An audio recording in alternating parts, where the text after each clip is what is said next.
Good day, everyone. Good morning, good afternoon, good evening.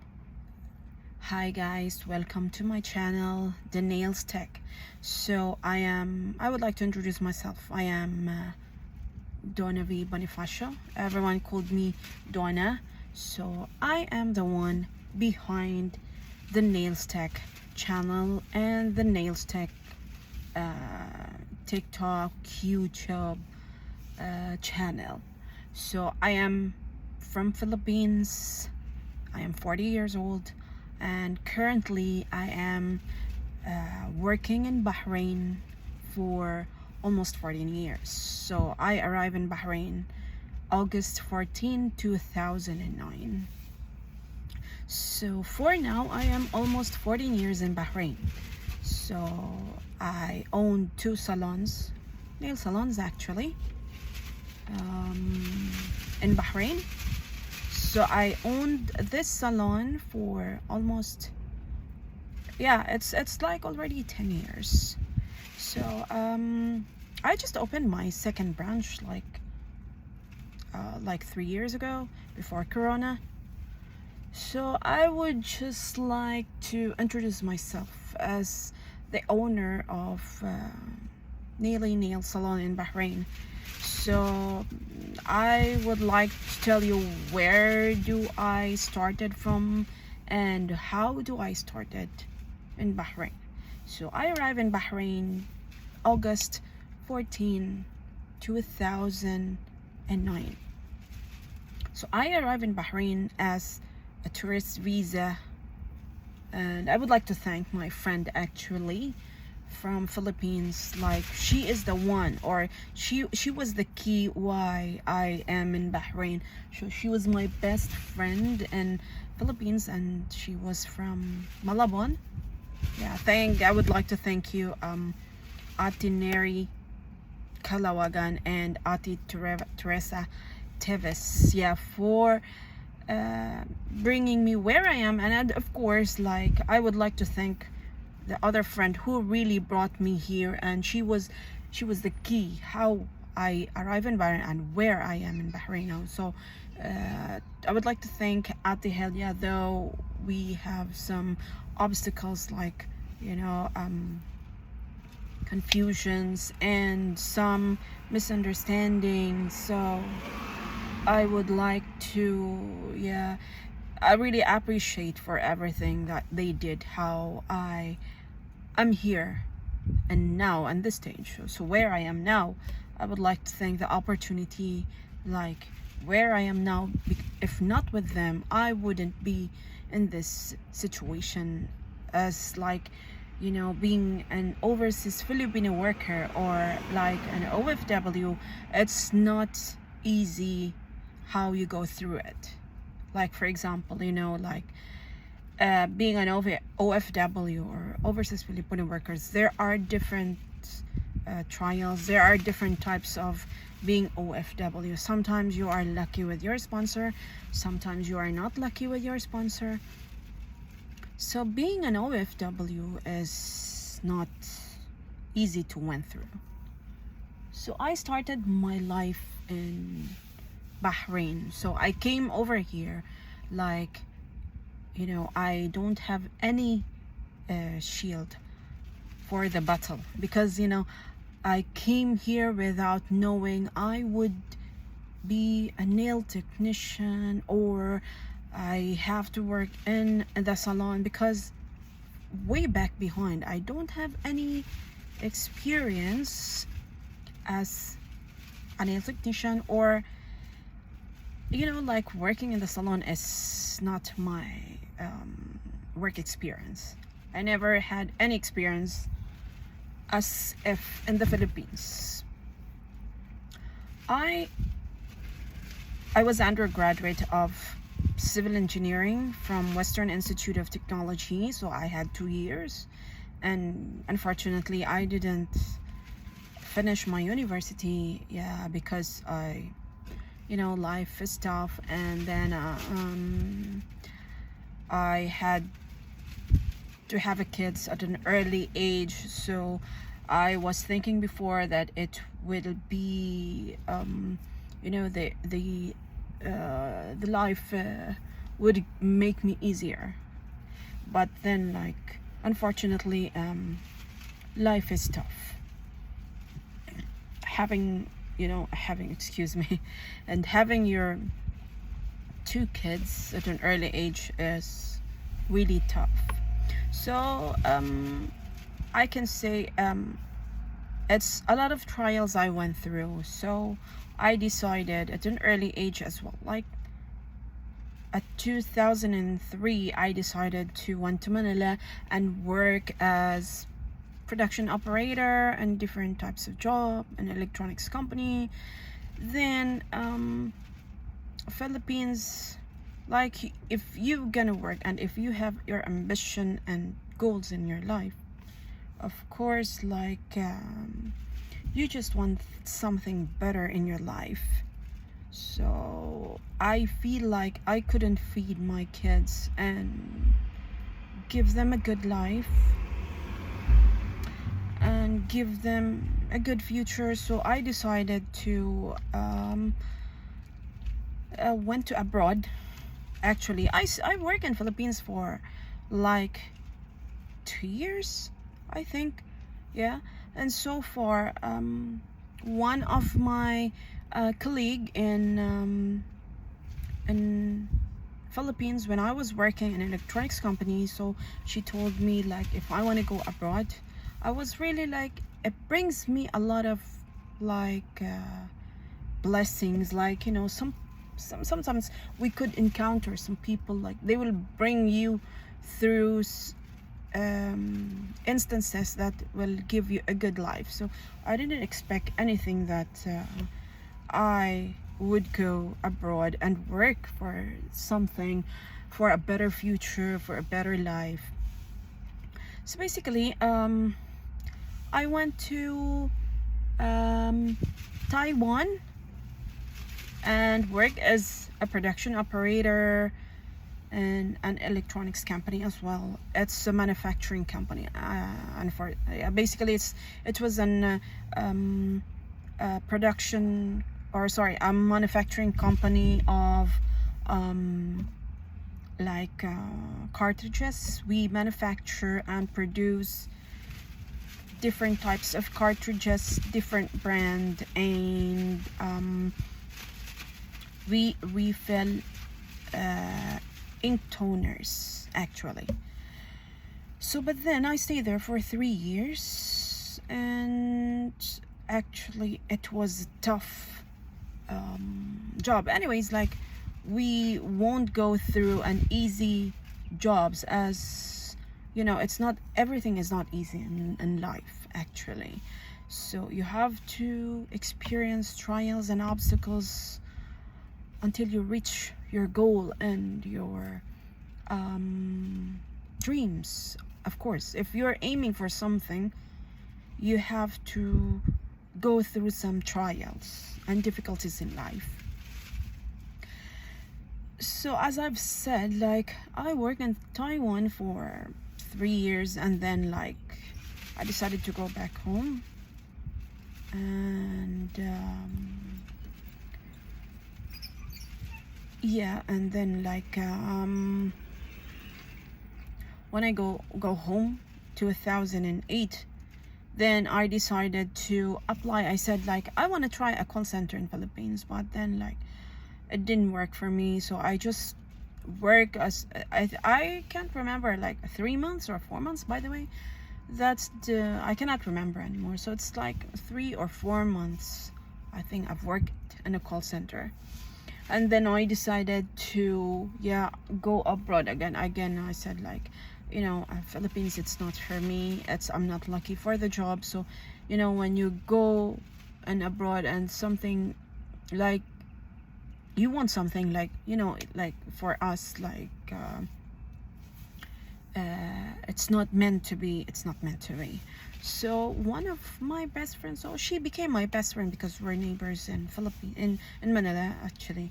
So she introduced me that if I would love to go abroad in Bahrain. Actually, Bahrain, I don't have any idea in Middle East, because so far all of us, like, we knew about Dubai and Saudi Arabia. That's the thing that comes into our mind. So I remember, like, she told me, do you know about Bahrain? So it's like, I said, I don't have any idea.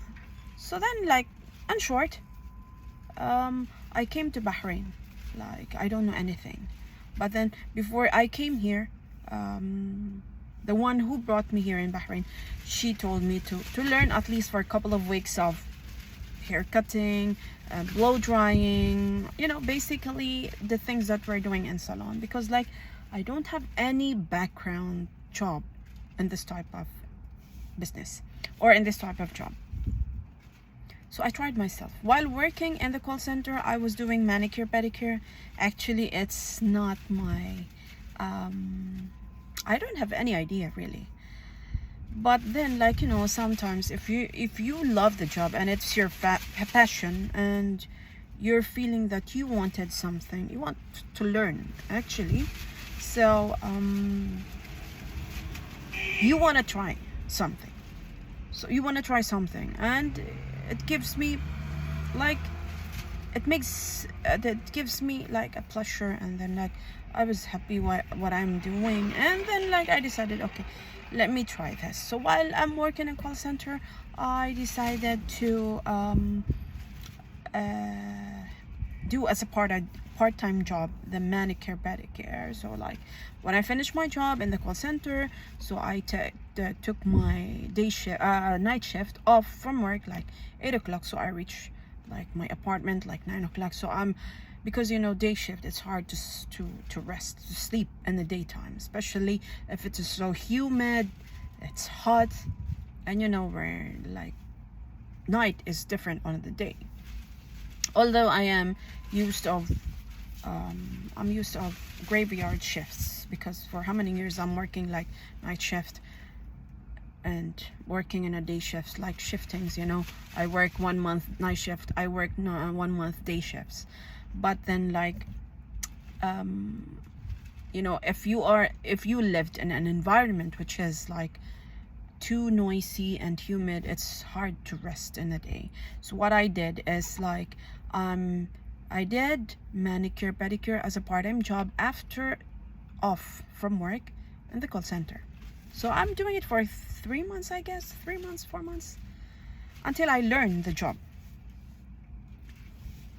So then my best friend from Dubai called me if I wanted to work for something like a housemaid. For me, I don't mind any type of job, really. I don't choose whether it is a household worker or whatever type of job, as much as I just want to work, to earn for my family, and for the sake of the future of my children, for the future of my family. I just, you know, sometimes in our life there are people who are lucky and people who are unlucky.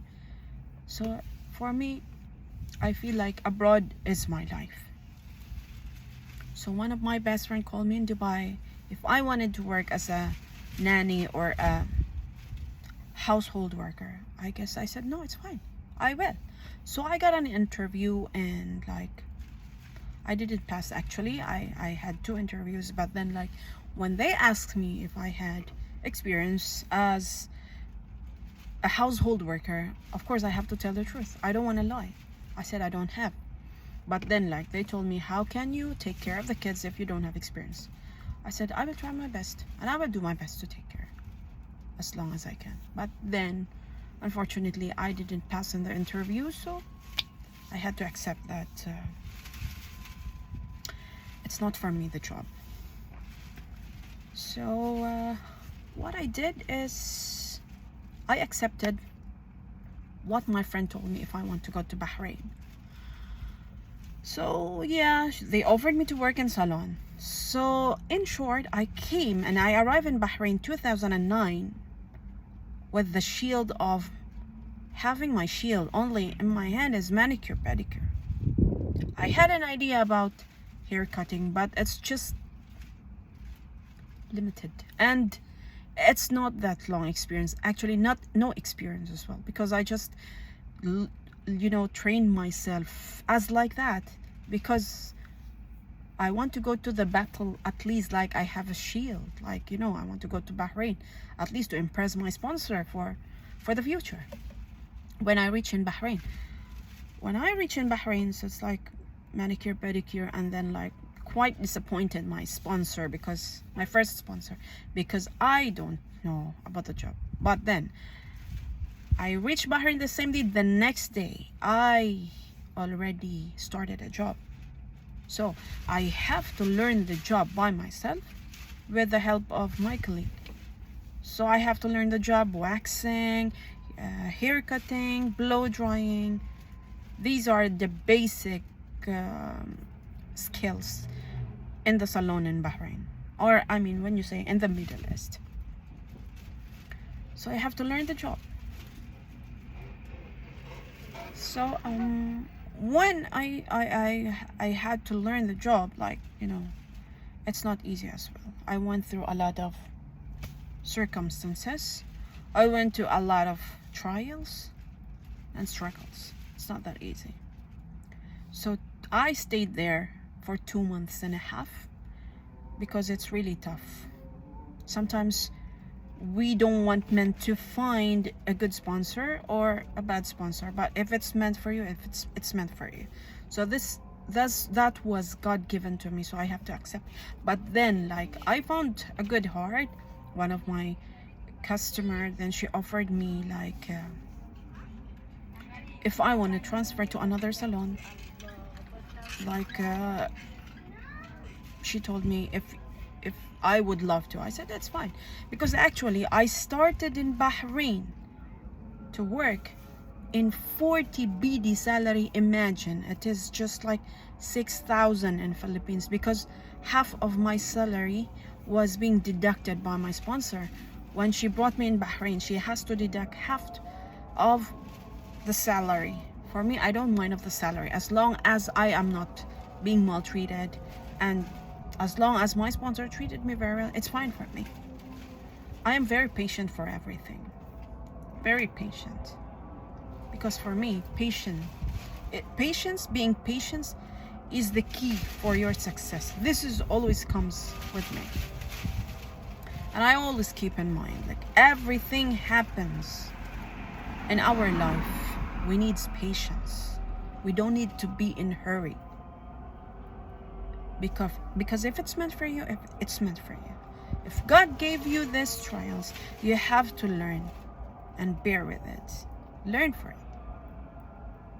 So after that, 2.5 months, then I found my client, and then she offered me that if I want to work with her sister and like earn a salary of 100 dinars, like it is for now, when you compare to the currency at this time, so way back 2009, it's just like 100 dinars, it's just like 12,000 pesos.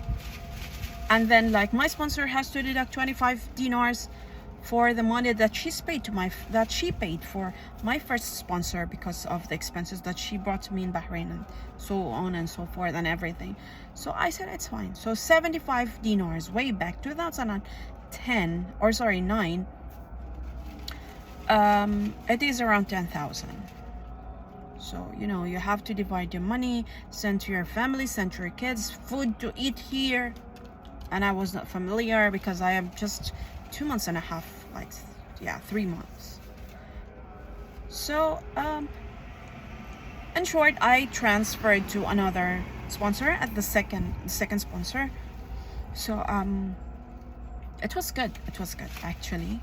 And then like after a year, there's one client that she offered me like if I just want to have a salon, if I wanted to have my own salon. It's like it's a joke, because who will believe?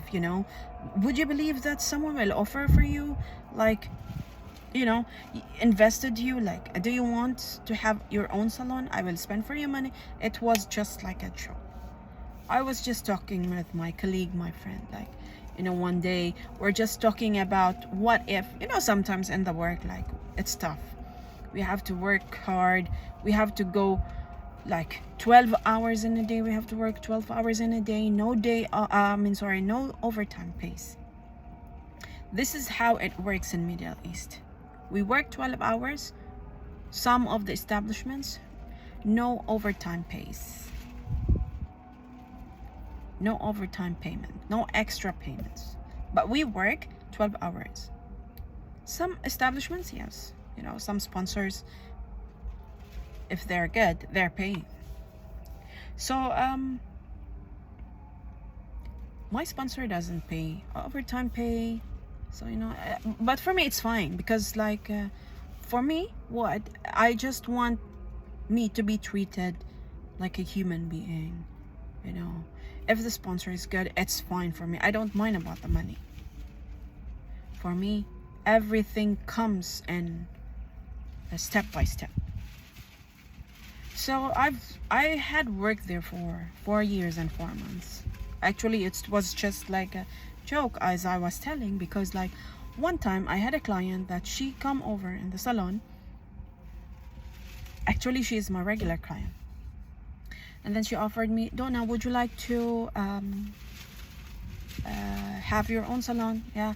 And guys, she doesn't know how to speak English. So she tried to talk to me in English because she's Arabic.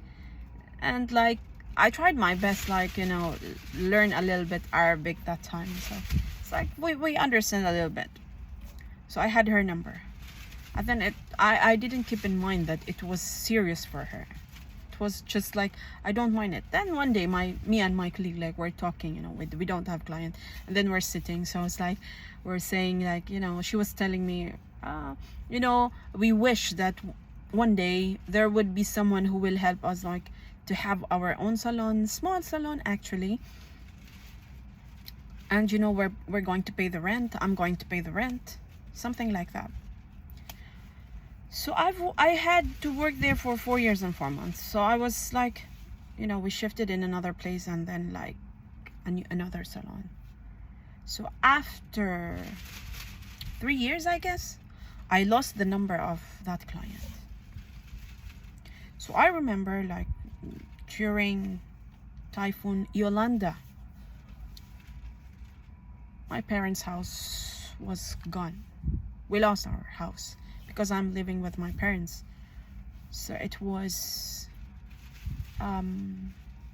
sad story. We grow up in that house. And a lot of memories, of course. And we didn't expect that tragedy will hit us so sad and so bad. So I was it's heartbreaking that we lost our house. My parents lost our house.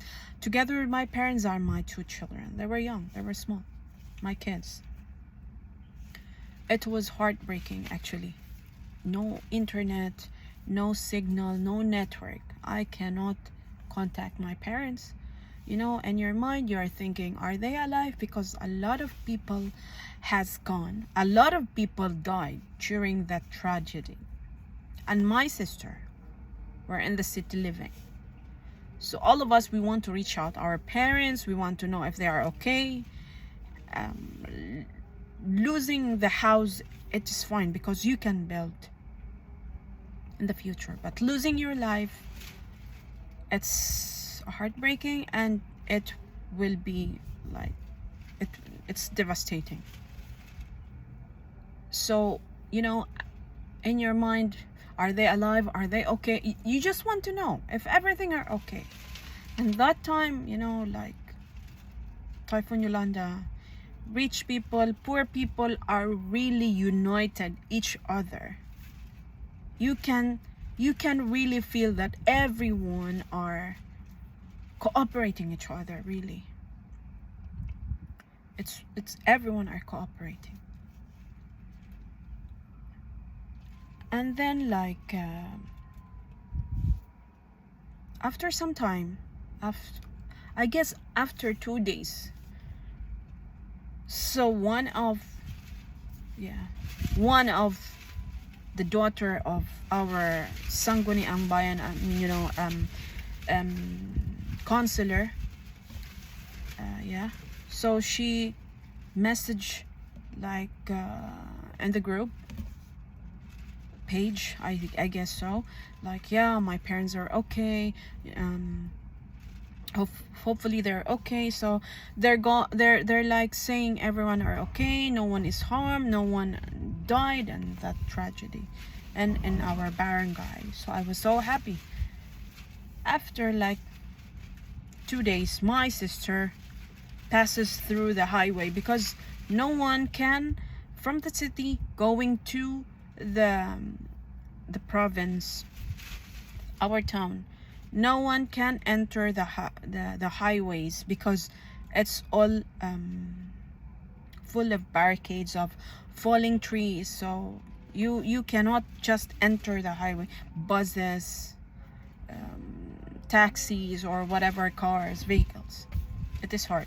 And like, police and they don't allow everyone because it's dangerous. So it's like that tragedy pushes me to like, okay, wake up, and you need to excel. I mean, you need to find a job, because like, if you're going to abroad, you need to go each steps of the ladder. If you have your dreams, you need to go over step by step of the ladder.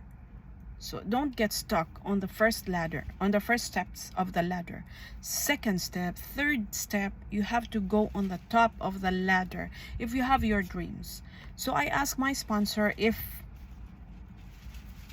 she can increase my salary or something, but because I told her I lost the house of my family, I need money for my family, for my kids. And then like, it was just devastating. Like, oh, okay, she gave me just a small amount, so what can I do of 3,500, if you lost your house? And then like, after a couple of months, this client came over as my client, and she did a service, and like, I lost her number for 3.5 years, because for me it was just a joke having a salon. So I saw her, I met her after 3.5 years, and I was really like, thank God, like, thank God she came over and I saw her. I was so happy, like, I didn't expect that. And for me, like, maybe this is God given to me. This is the opportunity, and I have to do it. I spoke with her, I tried my best, and that time I am learning already in Arabic language. So I have my guts to talk with her. At least like basic, I know how to speak Arabic a little bit. So I talked to her like this, okay. And she told me, okay. She gave me the number, and then I called her in the night, and then she told me, okay, let's meet in a coffee shop. Same day, same night, I asked my friend, let's go and meet my customer. I want to talk to her really serious. I want to go through this decision. We talked, we decided, met that day night. Then she told me, okay, find the shop. So I find the shop. The next day, really, I decided to find the shop. I really go around nearby areas, find the shop.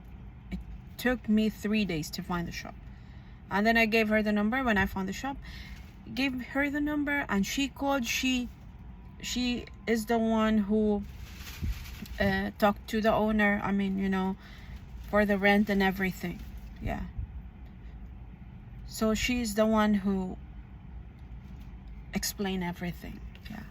What we are going to do.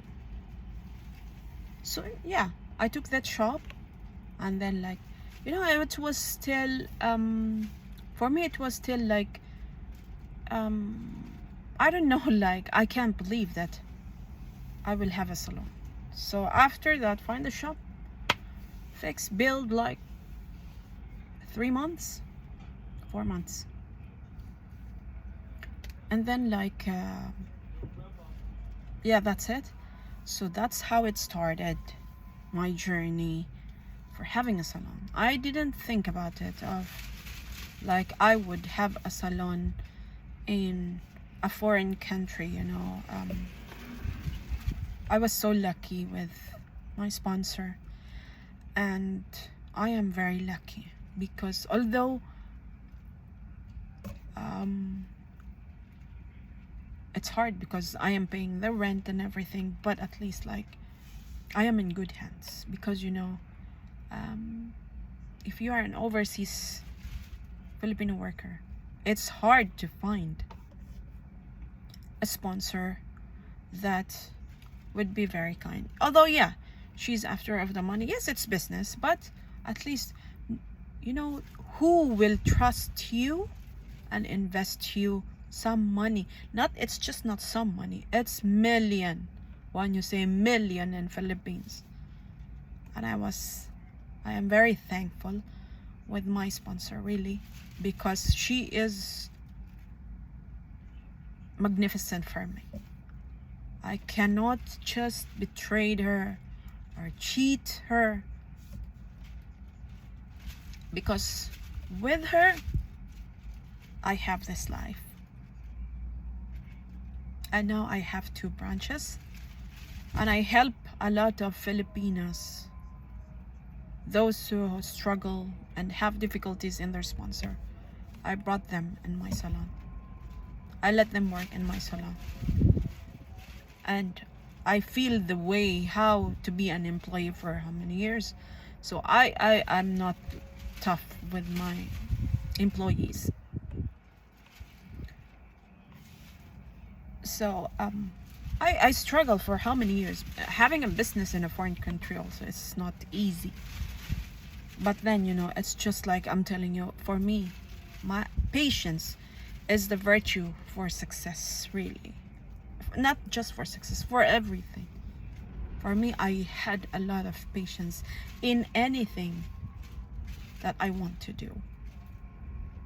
It's not that easy, but I know I can make it. I trust myself. If you trust yourself, you know you can do it. Any trials, any hindrance, any obstacles, there's a lot of solutions wait for it to overcome. You know, sometimes if you have the luck, it's magnificent. You have to take care of everything. And patience, only patience, and needs hard work, really. And having 2 salons, I work in my salon as well as an employee. I don't declare to everyone that I am the owner, especially for Arabs. Anyone, even, you know, I don't declare that I am the owner. I want to stay as I am, you know.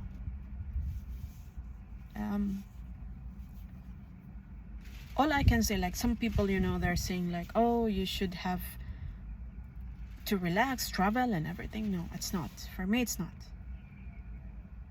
If you want something good for you, you have to work hard for it.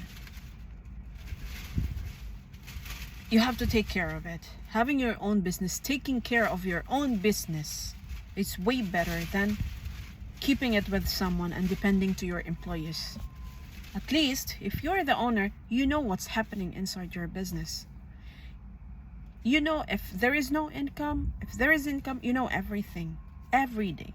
Every single thing, you know everything. What's happening. It's not just you will depend on your employers or something. No, it's not. You have to work hard for it. And plus, you know how to treat your employees. So for me, I don't treat them like as an employee. No, for me, I treat them like we are all the same. I am the boss, or I am the owner, or I am the sponsor. No, I treated myself as like them. I don't think that I am the owner or something. No, I give them the best as much as I can, the benefits that as much as I can, because I understand being an OFW is, you know, in foreign country is not easy. So it's like, you know, like it's like it's a gamble. You are lucky or you are unlucky. This is the thing. So for us overseas Filipino workers, it's like best of luck, what they said. And for me, I work hard for it, being alone, and I am alone, doing in my own business, like I am managing my business alone. It is hard, but at the end of the day, I am happy because I see that I reach some levels, you know, like for now, like I can go whenever I want, I can control my time. You can earn as much as you can. You can earn money as much as you can, as you like, because you own your time. And now I have my own client. So this is like, I'm always telling my employees, my colleagues, like I'm giving them an inspiration to be patient and work hard, you know, because we are not permanent in this country. Of course, at the end of our contract, or you know, when you are going to retire, of course we are going to retire. We're not going to work in our entire life over here. We will end retirement. So I'm always giving them an inspiration to do all their best. Your skills is on your hands. Your skills, you are the one who will practice and who will manage. No one can take from you. You have to learn the job and be patient. It needs passion.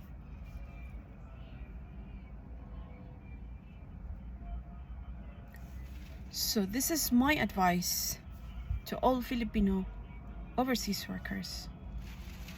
When we are going to abroad, it's not just like we work here, but we came in abroad. We went abroad with our dreams, because one day we want to be a successful person.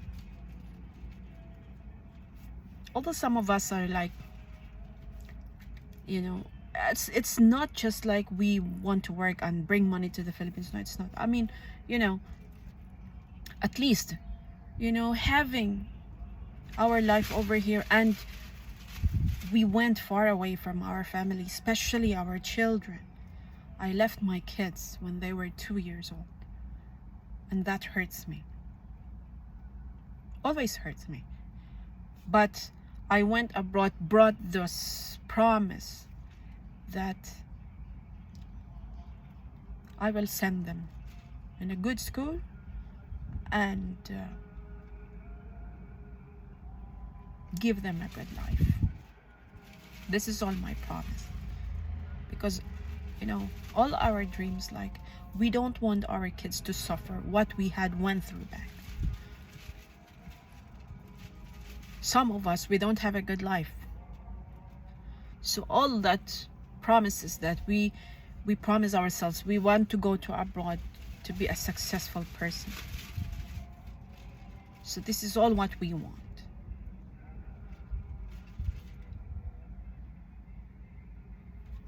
So now I am happy to tell you who I am, as, or how I had a salon in Bahrain.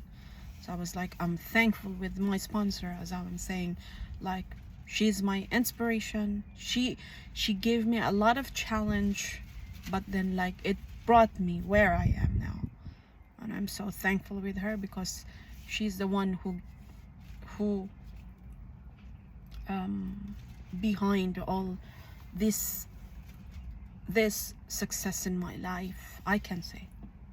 Although some people are saying, like I'm not successful because I don't have anything. I raise my kids, send them in private university by myself. And I help a lot of Filipinos to work in my salon. I employ them in my salon. And trust me, you can ask. One day I will tell you how much they are earning in my salon. I don't just earn for me, but I want my colleague to earn money as well. Not just because they are employee, no, they deserve to be paid by higher salary. It's not just because you're working in salon you will get a smaller salary. No, it's not. For me, it's about your skills.